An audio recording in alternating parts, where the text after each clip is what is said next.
now. Oh, hello, we're on. Yeah, we're live. Finally. Hello. Finally. Hello, everyone. I have skipped the introduction bit we've now got Ian Addey live with me straight away. So welcome. Welcome, Ian. Thank you very much. Thank you very much. You know, I'm totally frazzled after that. It's always because I used to do this like trial run before doing Ask the Drummer, but it's just that it always sort of like takes up I don't want to sort of like ask the drummers to sort of like give me more of their time because I know that people are busy, so That's okay. Sunday afternoon. It's a horrible rainy day today, so I wasn't going to be doing much anyway. Well, first of all, I want to say thank you so much for agreeing to do Ask the Drummer. Welcome. It's now nearly 3 o'clock, so I can't say it's 2 o'clock in the UK. So it's nearly 11 in the evening in the Philippines, in Manila, and I've got to say I have to dedicate this episode to my best friend in the Philippines, Gilbert Chan. He's the one who actually asked for you to be on, nice. to be on Ask the Drummer. Well, he's a big fan of 1000 Violins, and I've got to say, one big fan. Pardon? The big fan, is he? Yeah. Well, I've got to say that I don't really know much about 1000 Violins, but the Filipinos, you do have a following in the Philippines. And there's quite a lot of indie, so like the indie kids there know it. So right. Yeah, so I dedicate this episode to them. Yeah, and I'm actually I was saying that I'm really nervous because I've not seen you play live. It's a long time ago, wasn't it? It was a long time ago. Yeah. Yeah, and I've not met you, so I don't really know what to say. But hopefully I'll get to know more about you and the band, not just 1000 Violins, but any other bands that you were in, before or after that. So so right, let's start then.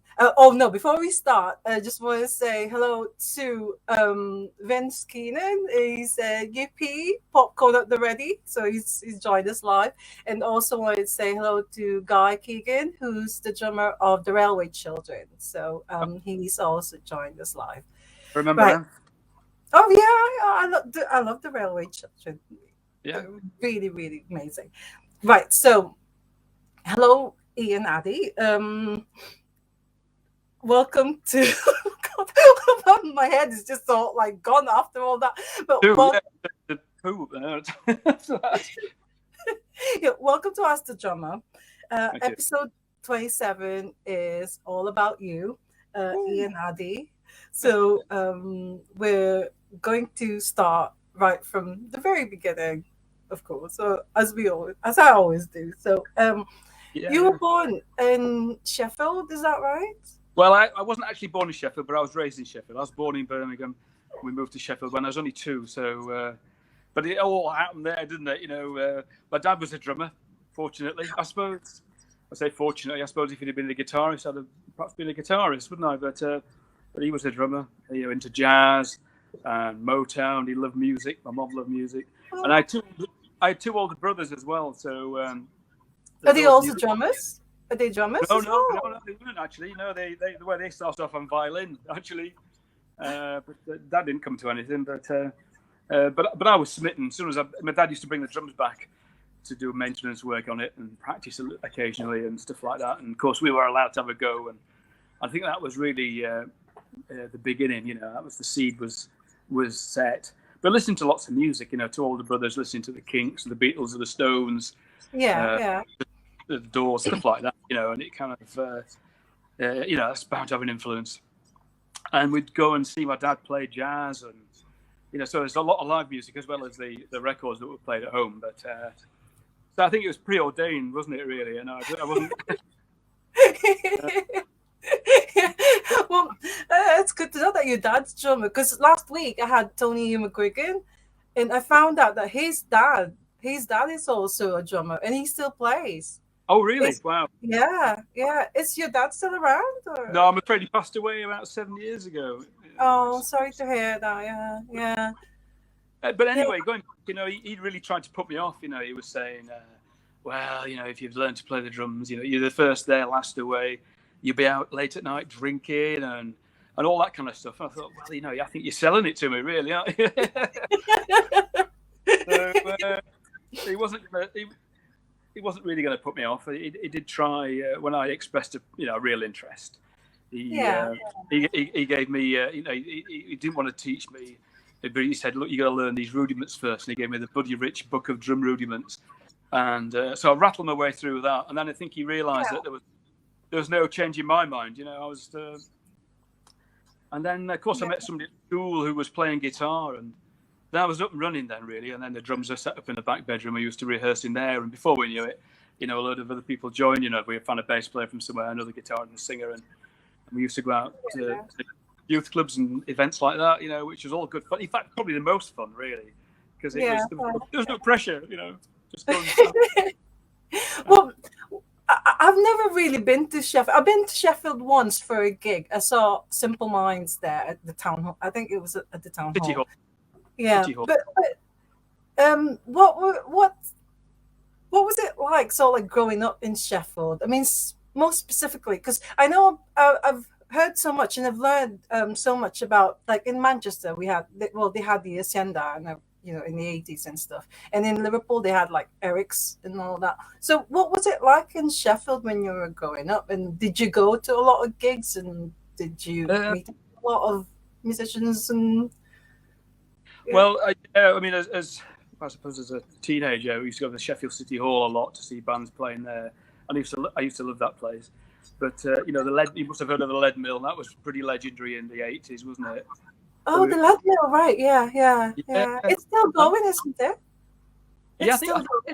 I don't have much to do with Sheffield anymore, but I do believe it has opened again. I think for a while it closed, I believe, but it's a great venue. It's lovely, it's a kind of cool place. Yeah. Well, I lived.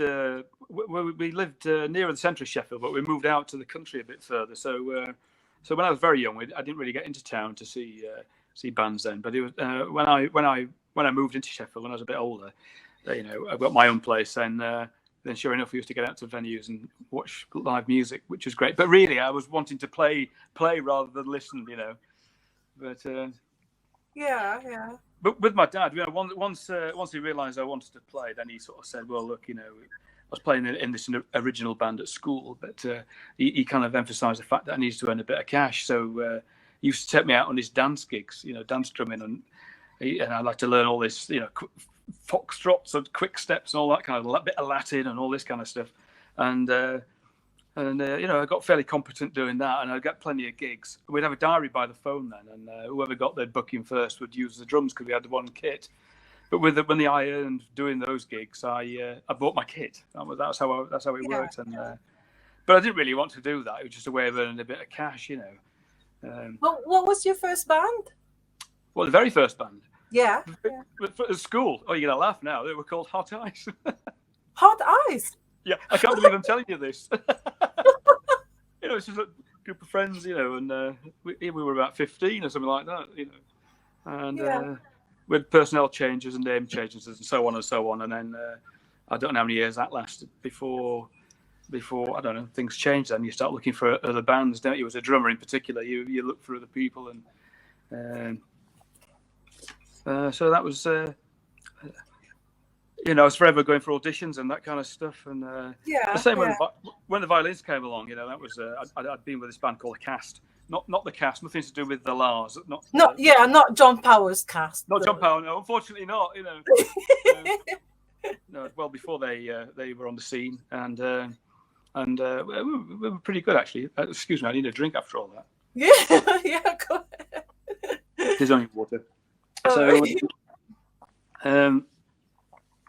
So this band I was with, we'd sort of called it a day. We'd kind of petered out really, and then there was a music shop just up the road from where I lived, about a mile up the road, called Carlsborough, and there was an advert in there for the Violins, and there's a few others as well. I went for a few auditions for different bands. I seem to be doing this on a fairly full-time basis, going for auditions. But anyway, so I went along, and there was this air of mystery. Dave Wormsley, he was a bit cagey about what he told me, and so anyway, finally I had an audition down in Ecclesall Road in Sheffield.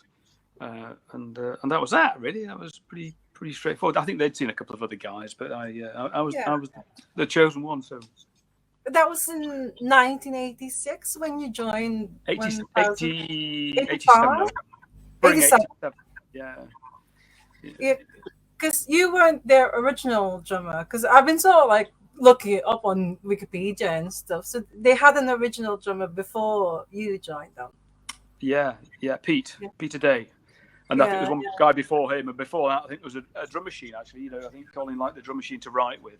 And so some of the early songs, they used the drum machine. But I was the longest serving member, longest serving drummer. Yeah, because I was going to say, because 1,000 Violins, according to Wikipedia, it was only active between 1985 and 1989. Right. So, but you're like the longest drummer. So most fans of 1,000 Violins actually know you as the drummer of 1,000 Violins. Well, probably from what they've read, but I think there's as many recordings, probably if not more, with Peter Day on there. I mean.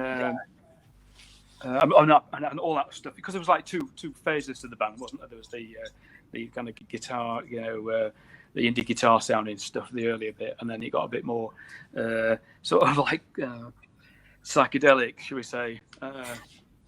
And two vocalists as well. So there's two very different sounds to those different eras.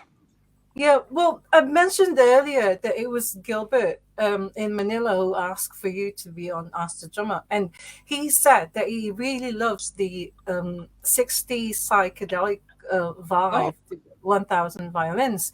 Right. So he wants to know who were your influences in, making that sound. And okay, right. I think, I suppose everybody you listen to has some kind of influence, even if it's, don't play like that, But, I always loved John Bonham straight away. I mean, without doubt, the sound of the playing, he was he was always known for being a heavy drummer, but there was a lot of subtle nuance within that playing. And he had a great sound, that was the thing. But Ian Pace, and I love Buddy Rich, I loved Joe Morello because I listened to a lot of jazz as well, I like Dave Brubeck. So nothing to do with psychedelia or anything like that, but the drummers that you'd want to emulate or play like, or Sonny Payne from Count Basie, but definitely John Bonham, he was right up there, But isn't there sort of like a difference between sort of like a jazz drummer and sort of like a rock drummer? Oh yeah, massive. But in the sound of the kit, there's I think Joe Morello in particular, it's very ambient kind of sounding drums, and he had hides on the skins and stuff like that. But what a sensitive player, and you could always take that along as well. Like the 60s drummers, the recording technology changed, didn't it? So often the drums sound quite thin. The records in the room with very few mics, where the trend became that everything was like close mic'd and gated and became very upfront. Bass drum sounds changed completely. Bonham's bass drum sound. He'd have two skins on there, and it was very very resonant. But when we were doing the gigs and so on, all the engineers would love a hole in the front. They could stick a mic in there. And quite frankly, sometimes it sounded like somebody was flicking a mic. Yeah, that's it, right? And that was your bass drum sound, Because you did a lot of touring as well when you were in 1,000 Violins. Because I've seen photos of you going to Germany. We traveled around Germany quite a bit. Well, Germany, I think. Well, we all really enjoyed Germany. I think we got treated really well there, and I think the response was always great. But we travelled quite a bit around there. It was good fun. Well, you didn't stop in the UK either, but Well, I've mentioned earlier because I'm not really that familiar with Sheffield, although I'm more into sort of like the Liverpool and the Manchester music and things. But Cherry Red released a compilation, sort of like I think it's like a 4-disc CD of it's called Dreams to Fill the Vacuum, which is the sound of Sheffield. All right. I don't know if you've heard of it, but No. there's one of the tracks there is from 1000 Violins called "You Ungrateful Bastard." Oh yeah. It's the flexi version apparently. Right. So, Well, that's not me on there, unfortunately. I mean, it's not you. That was yeah. I think that's Peter Day, but we certainly played it live. You know, we played that. Yeah. All that early stuff was played live, so I learned all that material but yeah, it's good song. I love that song. I love Colin's lyrics. I thought it was really funny. And yeah. Because I was looking at the track listing for that 4 CD compilation, and I was sort of like thinking, I mean, the only ones I'm really familiar with is like, of course, Human League, Heaven 17, ABC. Yeah. There's all in that sort of mainstream poppy vein, and there was a lot of in the early 80s sort of industrial kind of sounding stuff that came out of Sheffield, and it was all, you know, drum machine kind of based and, you know, industrial sounding, you know, not just because it was a city that was famous for producing steel, but I don't know why, but yeah, well, I like none of that really.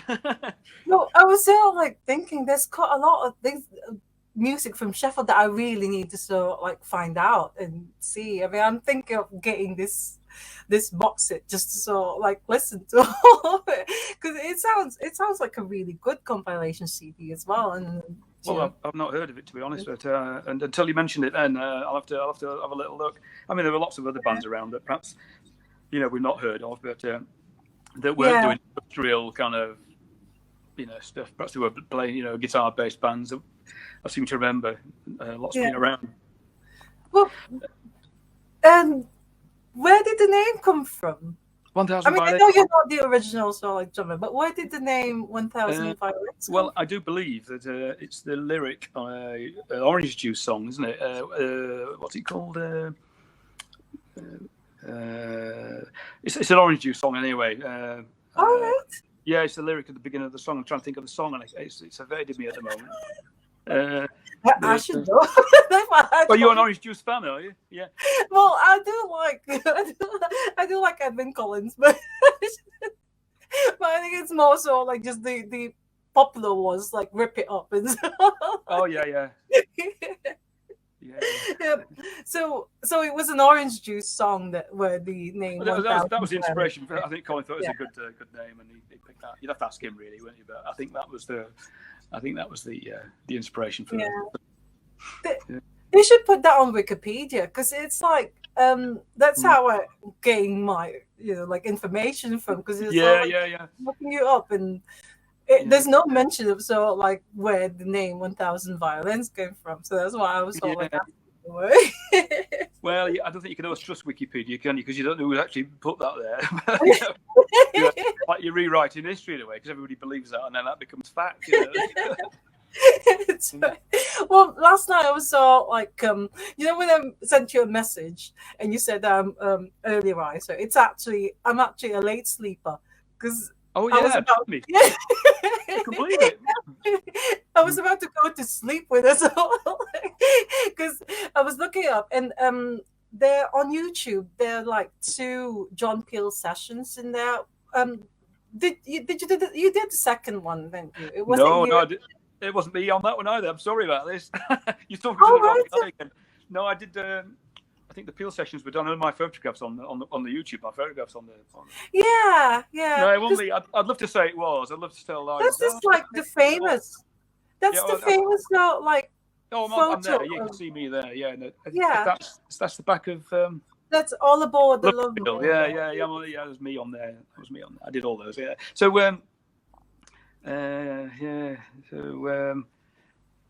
So they had your photograph. Yeah, they had your photograph in there, but it wasn't you playing the drums. It wasn't me. No, Peel sessions. Yeah, we did I did the Janice Long session. That was quite an experience. that was quite early on after I joined the Violins. We had quite a busy itinerary, and there was a tour of Germany. We did Bullet, and then we went to Maida Vale, which was quite nice, wasn't it? Because I Maida Vale and experienced the history, But I do remember actually being there, and we recorded it instrument by instrument. So we did the drums first, and then the bass, and then.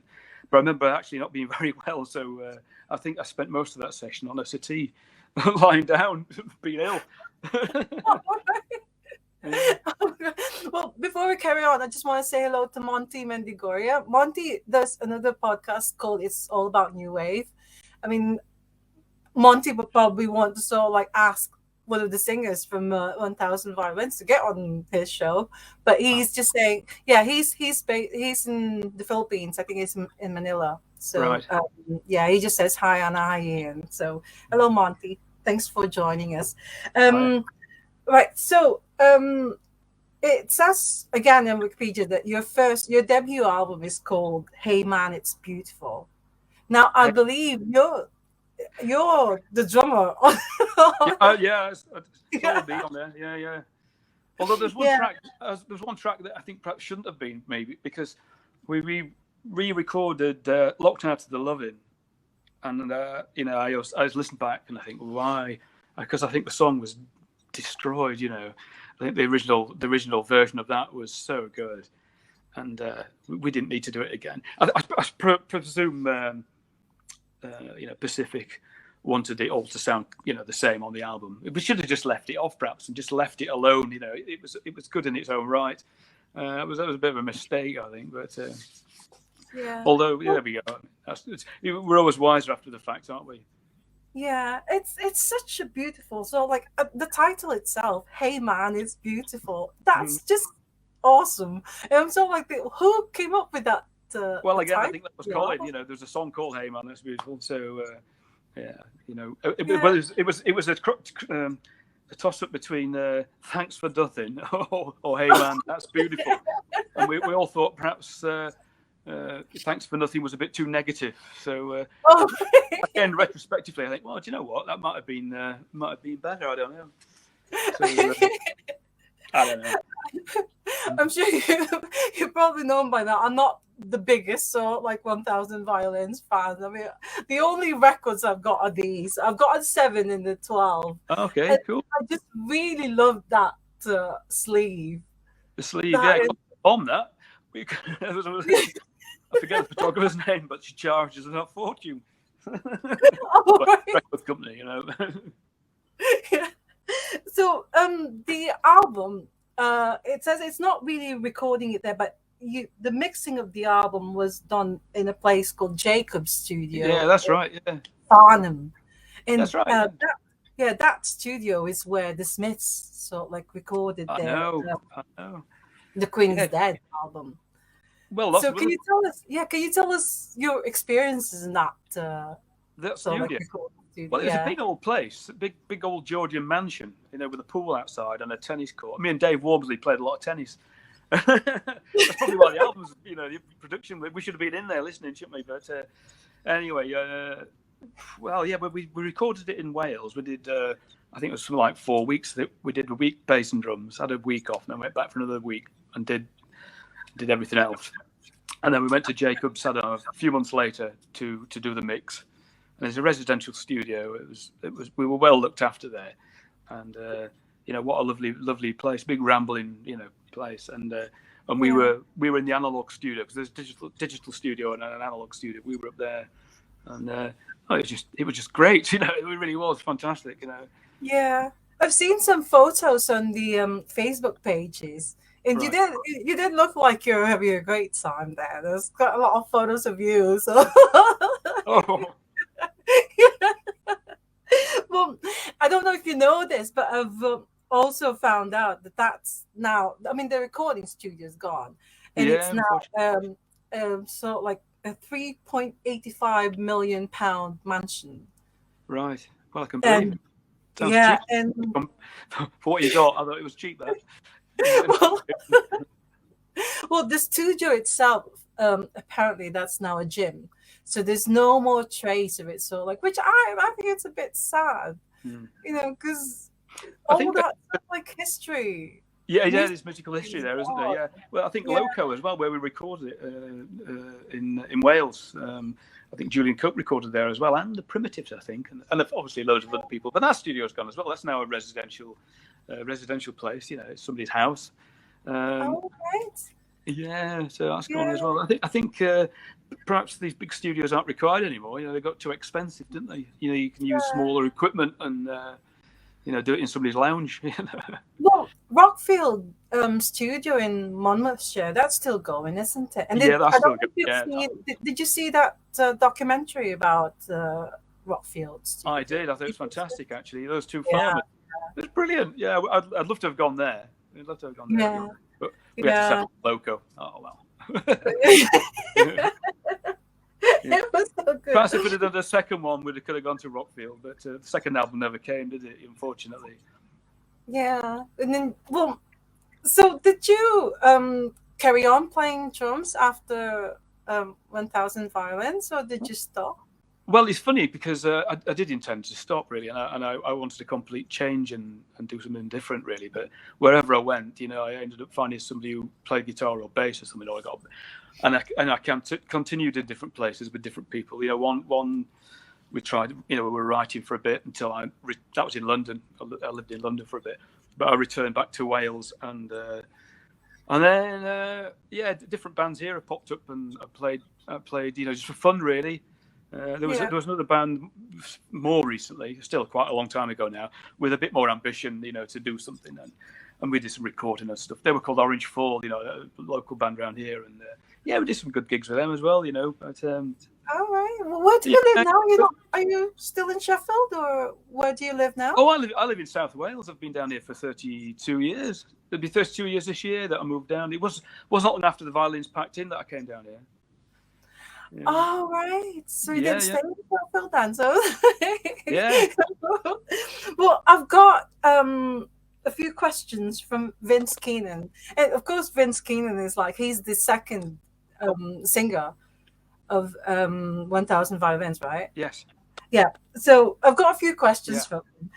He said, what's your most favorite 1000 Violins track?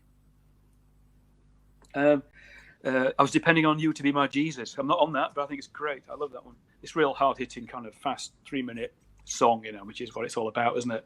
And I think there's an art to writing songs like that. And I think they did it. I played that one a few times live. That was great. I love that one. Yeah. I think I actually prefer all this stuff.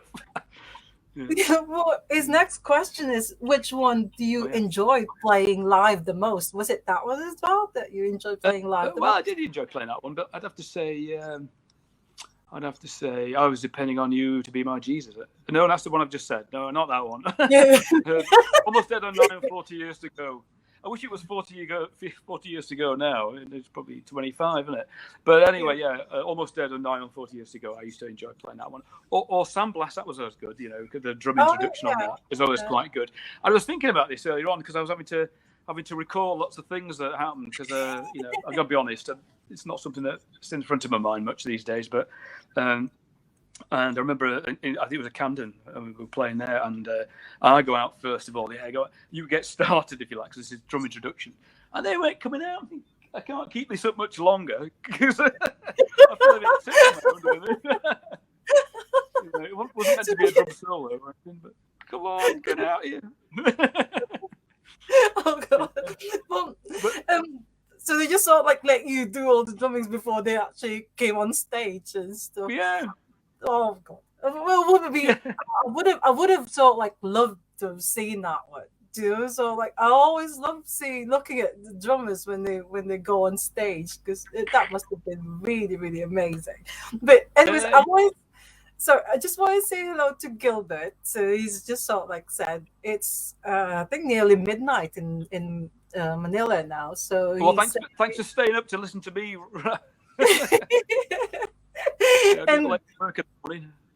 And he also said that he loves Please Don't Sandblast My House. Oh, so, right, good. Yeah, so Gilbert is the one who's a big fan of yours, and he's the one who asked for you to be on the Ask the Drummer. Right, Gilbert. Michael and Gilbert, you're a star. Yeah. So, the other question from Vince is: do you still have your silver kit? I do actually, yeah, I do, and it comes out now and again because my son plays the bass, and so a few times we've had the drums out in the front room and we have a little blast, which is fantastic. I love doing that, and he's pretty good. He's got a band, Swansea band called Ralph. Shout out for Ralph. I'll mention that. They were pretty good, and so that's the only time they come out these days. Yeah, they're still there. Yeah, it's an old Heyman kit, and I added a Ludwig snare drum, the one Bonham used, because for me that is the sound. So it's a 602 Superphonic Ludwig, and I've had that a while. I've had that snare drum a while now, so it's the one. So it is still there. Yeah, I haven't got rid of it yet. And some of the bits on there have other sentimental values, not just because I've used it a long time, but there was a ride cymbal which was my dad's. It's a Vadis Zildjian 22-inch, which is massive, and then also I've got a pair of 15-inch Zildjian New Beat hi-hats. Again, they're fantastic, and so sentiment. I can't get rid of those. It'd be like chopping off my leg or something. Or maybe let your sons drummer, your son's got a band, so let his drummer play or something. I was a bit of a hypocrite, wasn't I, really? Because I thought the dad didn't want to teach me, you don't want to play. And of course, when my youngest wanted to play, there was a bass guitar in the loft, and I tried to lead him that way rather than playing the drums. I did say you're not going to play the drums, but I just made the bass more available to him, and so he plays the bass now, which is. You got less to carry around. What's the name of his band again? Ralph. I have to sort of write it down, so I'm going to look it up. Well, they've not been around very long. Before that, they were. This is a reincarnation of another band. So Ralph are just starting off, really. But we saw him play a gig the other night, and they were good. They were very good. I think you'll hear. If you're ever in Swansea, we'll get you on the guest list. That's where you are now, in Swansea. Swansea, yeah. Rainy, windy, cold Swansea. Yeah. But there's there's a band called the Swansea Sound. Do you know, with Amelia Fletcher and Rob Percy? They're called the Swansea Sound. Oh, right, Amelia Fletcher. Now then, she's in Tallulah Gosh and all these Tallulah Gosh. really amazing for indie bands. Yeah. So I came across this name and it confused me because but they're obviously from England, aren't they? Yeah, I'm not actually sure whether they're from Swansea or something, but the band is called the Swansea Sound. Yes. Yeah, it's funny. We have a radio station around here called the Swansea Sound. Well, I've got another comment or message from someone called Andy Gordon. Now, this is really good because he said, Andy Gordon said that I made myself a Sheffield mix recently with my beautiful shirt. Great! I like some of that song. Track. Yeah, and he said that 1000 Violins were another band that he was too young to see. Now, this question, I also wanted to ask this question as well. Is there any possibility of surviving members, making more music, and if I can add, maybe do another gig, or do another gig? Yeah, for us, we've not seen you live. I think that's that's very unlikely. I've got to say that. I think I never say never, but no, it's not going to happen. It's not going to happen. I'd love to do it. Well, again, the other night when I saw my son's band play, it made me realise how much I miss it. Actually, not just the violins, but just playing live. It's just good fun. And, but I think Colin was resolute. It's never going to happen again. He's not played, he says, for a while. So, but obviously he went on to do the Dylans, didn't he? And so when the band, when 1000 Violins split up, the other band members, like you mentioned, the Dylans, that's Colin Gregory's, and actually Planet Love, that song is a staple on this Manila radio station called WXB, and they do it sort of like online. They've got called WXB 102 Mix LR, and when I go to work, I always just put it on, just sort of like listening to it and stuff. And it's always like before I leave work, I will get to hear Planet Love because they always play that. They always play that song. It was really good. But it was a cool album. I quite like that album. It was pretty cool, actually.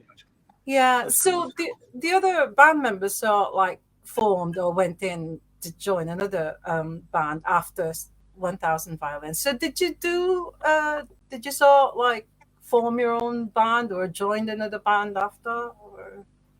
Well, I didn't straight away. Like I say, I was wanting a break after that. It had been quite an intense period. It was only 2 years, but so we came down to Wales to have a holiday and reassess what where we were going to go and what was going to happen. But like I said before, you can never really get away from the music. It's you seek it out without really trying. You can talk to somebody and it's like, and one thing leads to another. And before you know it, you're back in the rehearsal room, aren't you? And so that happened a few times. So, but, yeah. But there was no sort of like major band that you actually joined in and played in. No. I didn't make myself available for that, really. I don't think. I'd turned the corner, I'd gone off to a tangent, this is what I was going to do now. Music was over here and I'd gone this way. It's just that now and again you meet people who kind of want to do a bit of music for fun, and that's how it was. Yeah. And I was fine with that, actually. I was fine with that. So, I think I've done enough damage to my ears. I think that was... Yeah, well, I've got to mention Richard Farnell of the Sun Charms, because Richard said that he's also a big fan of 1000 Violins, and of course he's from Sheffield, which I didn't know. Yeah, which I didn't know because he owns Vinyl Exchange in Manchester, the record shop in Manchester, and I thought he was from Manchester, but I found out that he's actually from Sheffield. So hello to Richard, and also Paul Johnston. Paul Johnston is he's the one. That's not his real name, His real name I didn't know his name for 40 years. We all knew him as Misery Guts. Well, he runs these sort of like Facebook page for 1000 Violins. So I want to say hello to Paul. So well, you did say to me that you don't go on Facebook much. No, I but you do have you had it before, but you said that you couldn't get on it now because you've forgotten the password. And there was that's right. Yeah, I just don't bother with it. Yeah. Yeah, and there's a photograph. I'm sure it's you wearing a beekeeper's attire. Yes. That's so right. Is that what absolutely you do right. now? Yeah. I haven't worked for NASA or anything like that. That is me collecting some bees. I did it for 11 years actually. They've just gone this year. After 11 years, we've moved house recently. That's why there's plaster and stuff up there.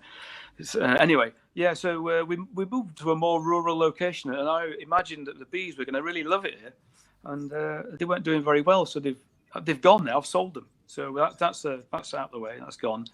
Yeah, but I did keep bees for a little while. Yeah, that was good fun actually. Yeah, good fun. But not quite the same as rock and roll, is it? But I did see that Flea was keeping bees as well. Yeah, he was trying to copy me, wasn't he? Well, Bez also. Yeah, Bez, that's right. Yeah. Yeah, he's and I remember that he sold jars of honey from his beehives, or like for £75 a jar. But £75 a jar. Go on, that'd be something like that. But it's also like for charity, though. So he's done it so like to raise funds or something. Oh, I'd have been mine in my own pocket. So you don't do that now? You're not a beekeeper? Oh, not anymore. No. Yeah. So no, I wasn't very good at it really, and I didn't like getting stung. So that's two good reasons not to do it, I think. I was gonna ask, did you ever get stung by bees? And It must Sometimes they get in the suits. And there's nothing worse than that. You think you're all protected, and then you see a bee inside the suit, and you think, "Oh no!" You know what's going to happen now. Another thing that I found out actually is that your birthday is on the 5th of April, which is right, same birthday as my mum's. So from now on, I will always. Oh, really? Yeah, I will always remember you because whenever I tell I mean, yeah, my mum's not here now. I mean, she left this planet 5 years ago, in 2017. Oh, so, no. yeah, but from now on, like if I on the 5th of April, I will always think of you now. So the same birthday as my mum. I'll look for the card. You've got to send me a chat, or go on Facebook, and I will greet you on Facebook or something. I have to go on Facebook. Oh, I'm a technophobe, honestly. Especially after what happened today, I haven't calmed down yet. I didn't think this was going to happen.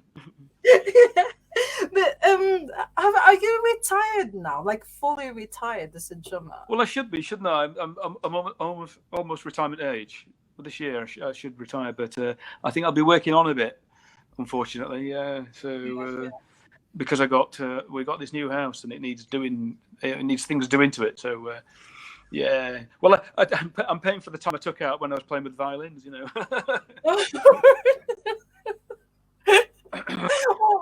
I really hope that you haven't retired fully, because I don't know, because maybe it's because I was too late appreciating the music, like 1000 Violins. But of course it's never too late to appreciate good music.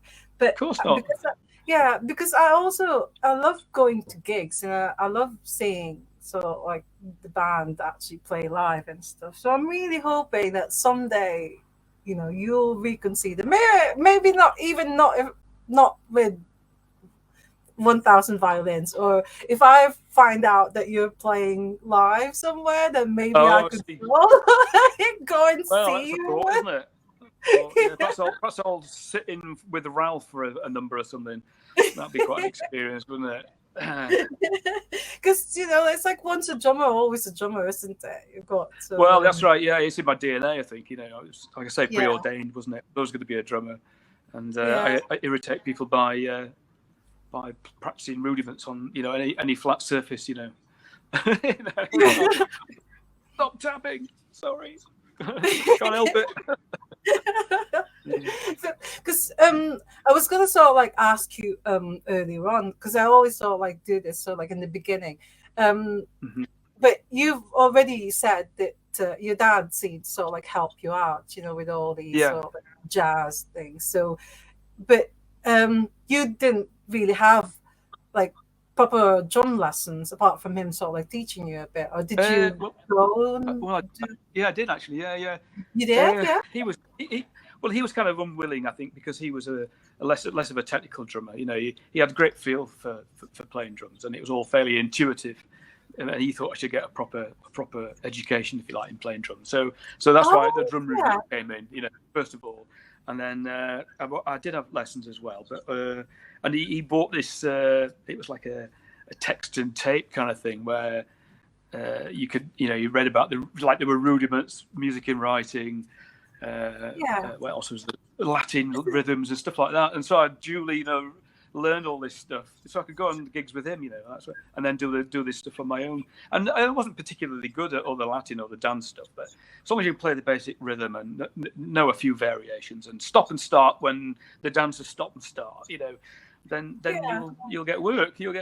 So that's what I did for a little bit, until I realised that it was taking up too much time, and I wanted to be playing, different. It wasn't my kind of music. So, but I think it was good experience, and also as a player, you've got some different stuff in your bag of tools, haven't you? You can bring something out, and some of that I used in the violins actually, in the beginning, in the middle of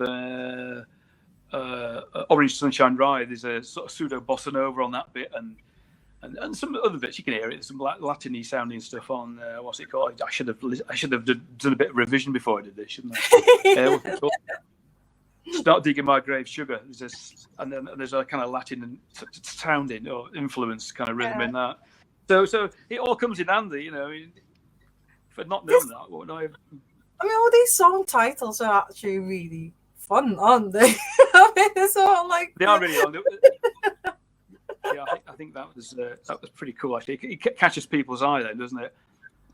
It was noted a few times, but the titles were pretty long. That's all down to Colin. That was Colin's work. Yeah.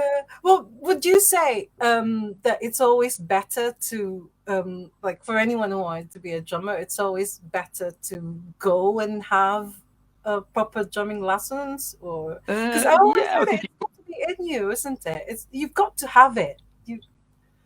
Yeah, I think you've got to have a good sense of rhythm to start with, but then people can help you with the way you hold the sticks and stuff like that, and how to play it. All the basic stuff. Once you've got that, all the basics, then you learn a lot from listening. Obviously, I think that's probably the most important thing, isn't it? Listening to lots of different kinds of music, perhaps even the stuff that you don't really like.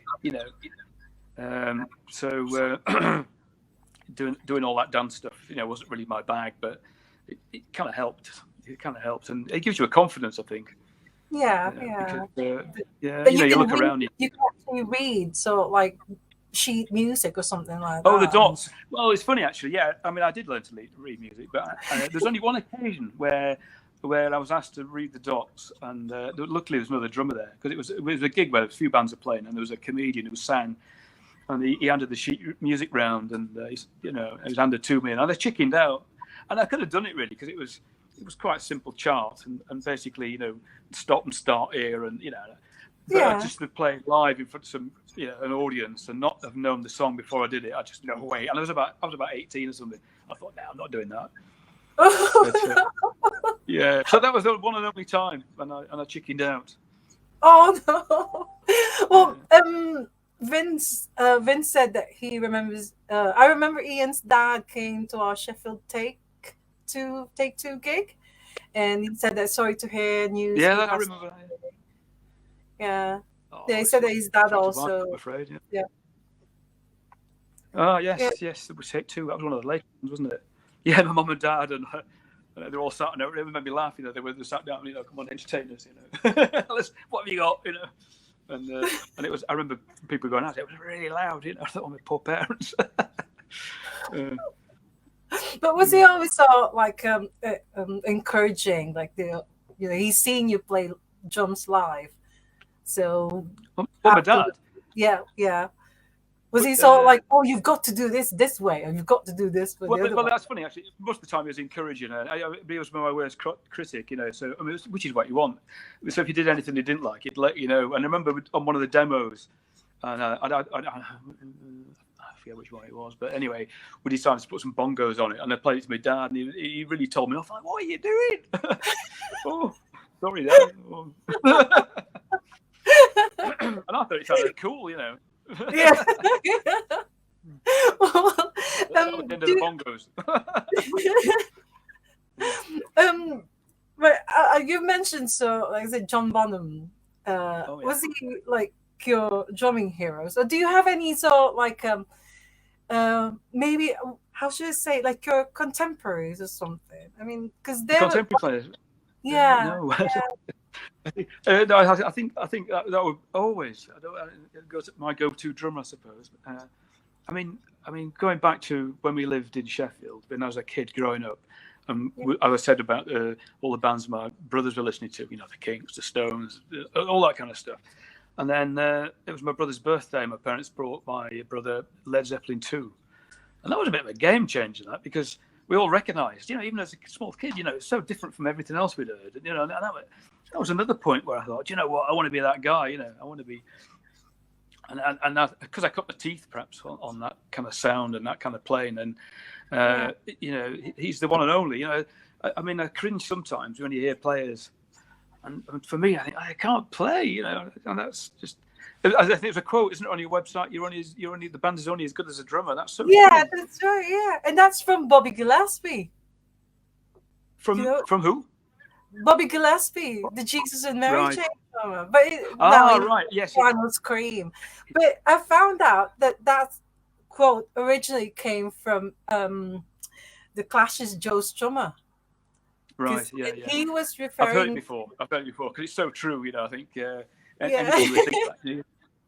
But if the drummer's no good, then there's a weak link. If you're out of time, the drummer can get away with the least amount of knowledge. He could play just 4 to the bar on the bass drum. For some music, you could do that. And but when you come to something a bit more complex, where you're playing fills or accents and stuff, and you've got to be fairly competent. Otherwise, it's not going to sound right, is it? Yeah. Without getting technical. I don't want to get technical. Yeah, well, I found out this sort of quote from Joe Strummer saying that no matter if the drummer is falling apart, then no matter how good the rest of the band are, the everything will fall apart. So it's really like down. A house of cards, isn't it? Yeah, it's down to the drummer. So comes tumbling down. Yeah. Yeah. I remember once. Sorry. Yeah. I like that because I've always loved drummers. I think they're the most exciting musicians to watch. When you're it looks good, doesn't it? It looks good. Yeah, absolutely. Yeah, it's a lot of fun. I remember talking about House of Cards and it all falling down. I remember a time when we'd just come back from Germany and we were doing a gig down in London somewhere. And I think we were all really tired, not very enthusiastic, which is terrible, isn't it? What a terrible thing to say. And we were playing a song, and I can't remember what happened, but somebody played a little a cue to go, and before we knew it, we were on the outro, and we'd only been into the song about a minute. We thought, are we going to get this background without anybody noticing? That was quite. I wonder if anybody else remembers that one. That was quite a funny incident. Yeah, but it wasn't down. It wasn't me falling apart. It was all of us, I think. Anyway. Right, Vince said bongos. They were on demo of "Thanks for Nothing" song. But yeah, that's right. It was. It was right. Yeah. Also added to studio version, then dropped. And he also said that I liked them, but maybe too much distraction on other tracks. Maybe. Oh right. Yeah. I remember the reverb on them, and they just weren't being played very well. I got to be honest. Yeah. Well, what was for you? What's because like I said earlier, that 1000 Violins only did 4 years, or maybe you were only with them for 2 years. What was the best bit, or what's the best thing about touring? Because you did quite a lot of touring when you were in. Yeah, we did. Yeah. What was the best bit? And what was your most memorable thing? Well, it was lots of I remember one occasion where we were trying to get down to Harwich to get the ferry over to Germany, and we didn't think we were going to make it. The van was overheating and stuff, and we got down to the road that takes you down to Harwich, and we could just see the boat in the background. A puff of smoke came out the top, and off it went, and we'd missed the boat.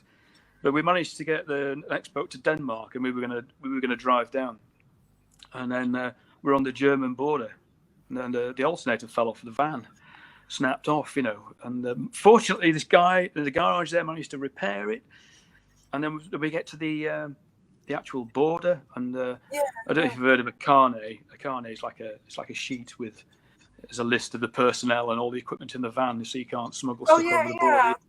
Yeah. And he's got the passports and that, and he wants to see everybody. You have to show your face. He calls out your name and you show your face. And Darren, I think his middle name's Robert, Dr. Swindles, but he called him Dr. Schwindles, and of course everybody thought that was really funny, but he didn't. And right out of the van, so we hung around in the cold for a while, and he comes out with his rubber gloves on, and we're like, oh no. But anyway, we got to the gig. We were a little bit late, and we did an actual stormer. But they docked the money because we were late. It was a breach of contract, which is a bit of a shame, really. Oh, after that just to get there, yeah. And we were really chuffed. Oh, what a gig! Yeah, it went really well. Yeah. We were only getting half the money. Oh no. Well, because of course in the past, it's not as free now. So now you can actually they don't ask for passport, so you can also travel over mainland Europe without going through borders and stuff. Like in the old days. Yeah, well, another one, a near disaster in Berlin. The gig was advertised on the wrong night. It was advertised for the night after we were playing, which would have been no good because obviously we weren't going to be there. So they got on the radio and advertised it, and it was quite a good turnout, I seem to recall. But we were in Checkpoint Bravo, and I thought, because it was American sector, I thought you could take photographs there. But it was quite oppressive, the German presence, like he wanted my film out of the camera. No, you can't do that. Sorry, I want your film, and that was the end of that, But on a happier note, I remember playing lots of gigs that were well attended and well received. I mean, that's what you want, isn't it, as a player? As a band. Yeah. Oh, we had some fun there. Well, are you were you? I know you don't play anymore, but were you sort of like a twirler? Do you twirl when you when you play? Do I do what? Sorry. Twirl, with your sticks. Do you go like this? Oh, twirl my sticks. It's not something I practice. I gotta be honest. I do practice that, but I just love drummers when they actually do it, when they twirl and all that stuff. And then they throw the stick and then they catch it and then carry on playing and stuff. Yeah. Oh well, that's a talent I didn't have. I think. Yeah. No, I didn't do that. That's where I went wrong. Well, do you have any sort any drumming disasters? Not the one with the band, but did you fall off any? Well, I can't actually think of one. Since Vince is listed, he might remember this. And it was Braunschweig, again in Germany, and we played with Pop Bleach itself. I think we were supporting them. And I had this, I don't know what I was, do you remember? I don't know what the drums were set up on. I got the mics around, and Vince was quite lively on stage, and he came running past and stopped, and the whole thing that the drums were on moved, and suddenly my kit was facing a different direction, which was quite, I've never experienced that before. But I can't think of any other disasters. One time getting off the stage, there was a ladder to get down off the stage. This is backstage, and I decided to jump, smack my head on a girder or something, and I ended up on my back. No way. Nothing actually on stage, I don't think, where things had really gone particularly wrong. I mean, there's lots of times when you think it's going to go wrong, because I was always so nervous. And I'd never drink before a gig. Perhaps that was my mistake. But I think I can't hold the sticks. I can't. But once you're 30 seconds into the first song, it all goes, isn't it? You just got to do what you got to do, So I can't think of any design. Perhaps somebody can remind me. Perhaps there were some of them. I've just selectively decided to forget. So, but what were your sort of audience like? Were they really? Did they do sort of mosh? Was there always a mosh pit, or were they calm, or were they so?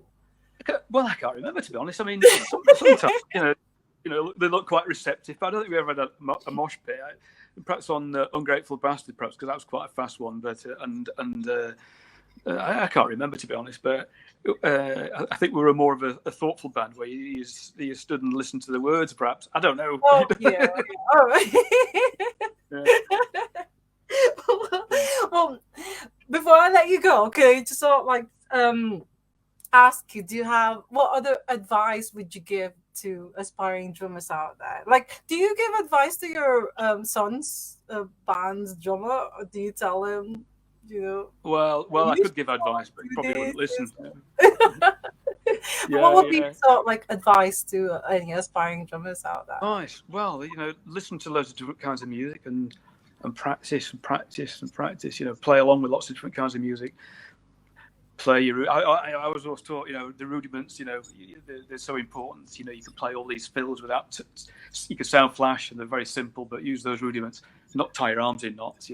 That's the way I would do it. That's the way I do it. But listen to lots of different kinds of music and lots of other drummers, I suppose.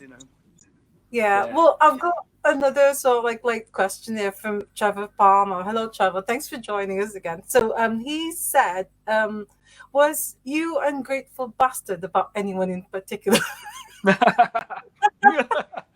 You'd have to ask Colin that one, because I don't really know. I can't answer that one. Yeah. There you go. But So it's a generic kind of thing. It could be for anybody. Perhaps we could actually ask if Monty's still listening. Maybe get one of the one of the singers of 1000 Violins to go on. It's all about New Wave, and then they can ask, about the particular. Yeah, there we are. Yeah. because they're the ones That's who the songwriter. Yeah, as a songwriter. So have you got any message, or you sort of like say something to all your fans in Manila, the indie kids in Manila who love 1000 Violins? And first of all, do you actually do you know that you've got a following there in Manila? Have you heard? Well, no, I didn't. No, I had no clue at all. So well, I'm really pleased that there's somebody there enjoying the music. I mean, that's fantastic. That's nice to know, isn't it? I'm sure for Colin as well. The songwriter, I'm sure he'd be thrilled. But well, yeah. Thanks for listening. Keep listening. Especially to Gilbert, because Gilbert really, really loves your band. So That's from Gilbert. Yeah. Well, I've still got a few recordings that haven't been heard. And I sometimes think they should be listened to. Quite good recordings as well. Yeah. So are you going to release them? No, not release them. But I might put them on YouTube or somewhere like that, so it's accessible for anybody. But there's Paul Johnston. You mentioned him. There's Jock and Roll and the Mixed Cloud. There's some stuff on there that's worth listening to. There's some live stuff, and there's some demos and some really early stuff, and then the later demos there's some songs that never actually made it onto what perhaps would have been the second album, which is a shame. I think that would have been a good one as well. Probably better, actually. I think during the Heyman sessions, I think me in particular, we're all in awe of the situation. You talked about that studio we were in, and the people that were there with us, producing it. And I think really the people that knew best were the band, and I wish I'd been a little bit more vocal now, but there we are. That's the way it was. And you always know better after the event, don't you? And but it's never too late. I mean, there's so many companies out there, like Cherry Red or the ones in Germany, Fire Station Records, Turntable Friend. They've been releasing all these ones that have been never heard of in the 80s or something. So maybe if it's possible, maybe get some of the material that's supposed to be on the second album, maybe get something like that. I think the audience isn't good enough for release like that, but and I don't think anybody want to actually record them anymore. The Colin definitely has finished, and I'd have to really practice, I think, to get up to speed again. But anyway, that's it would be a nice thought, wasn't it? But I mean, it's such a long time, isn't it? It's like 33 years since we packed in. Well, Swansea is actually quite a long way. I was all thinking, I mean, if you did play, you've got to be I would remember the songs. I'd have to do some serious revision, I think, to remember what I was meant to be doing. Well, hopefully I will, and get these signed. Because that's I really love these. I really love this one. So hopefully I'll get to meet you someday. Brilliant. Well, that'd be nice, wouldn't it? Yeah. It's a Ralph gig, I hope, in Swansea. Yeah. Another shameless plug for my son's band. Well, thank you so much, Ian. You're very welcome. Thank you for inviting me. Sorry about the technical problems at the beginning. I know it wasn't. Yeah, no, I'm really glad that you didn't give up on me, because I was all thinking, oh my God, no way. Because I know you don't. So I'm just really, really grateful that you're here, and I got to talk to you, and I got to know more about you. Thank you. Be my pleasure. Okay. Enjoy the rest of the weekend, because and thank you. Left of it now. No. And hopefully I will get a chance to see you in person, in real life. So fingers crossed. I hope so. All right. All the best, Alan. Thank you very much. Yeah. Thank you so much. Bye. Bye. See you then. Bye now. See you. Bye. Thank you so much, everyone. I'm really, really sorry about the late start, but we did have a bit of a technical issue in the beginning, but we got there, and he's so amazing. He's so good. So yeah, keep an eye out for next week's guest announcement post. And thank you so much for joining us. And I really hope that you enjoyed it as well. So enjoy the rest of your weekend. Like what Ian said, there's not much left in it. So love music, love life, and as I always say, love drummers, because they're just so amazing. You saw Ian Addey, that is so good. And I'll see you all again next Sunday. Hopefully there won't be any technical issues next week. Fingers crossed. So bye everyone. Thank you. Bye. Bye.